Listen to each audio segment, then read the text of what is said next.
इतना प्यार करेला का? सबला शंकर भगवान की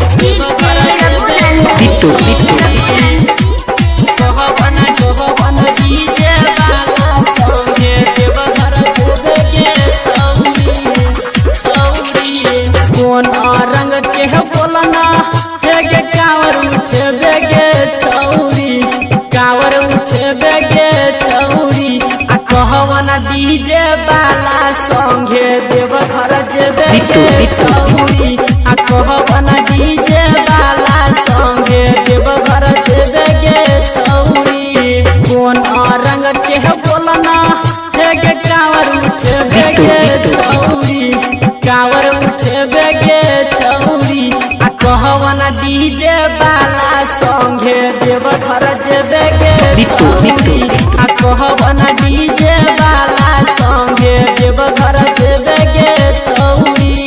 म्यूजिक डायरेक्टर की देव घर जेबे गे छौरी।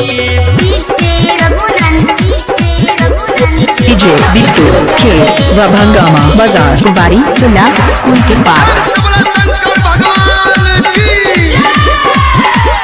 कौन दिन बोलना हे जल चढ़े गे छौरी, जहर चढ़े गे छौरी आ कौन धाम जाके तू पूजा करबे गे छौरी आ कहवना डीजे बाला संगे बोलब जेबे गे छौरी आ कहवना डीजे बाला संगे देव घर जेबे गे छौरी।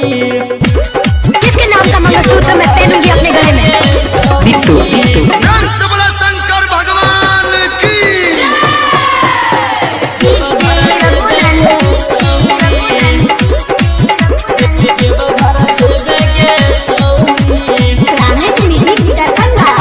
समान संगे हे नारा लगेबे गे छौरी, जयकारा लगेबे गे छौरी आ राही कल रंजित किशन संगे कमर हिलेबे गे छौरी आ रहमान जी यादव के गाना बजेबे गे छौरी। हाँ रहमान जी यादव के गाना बजेबे गे छौरी।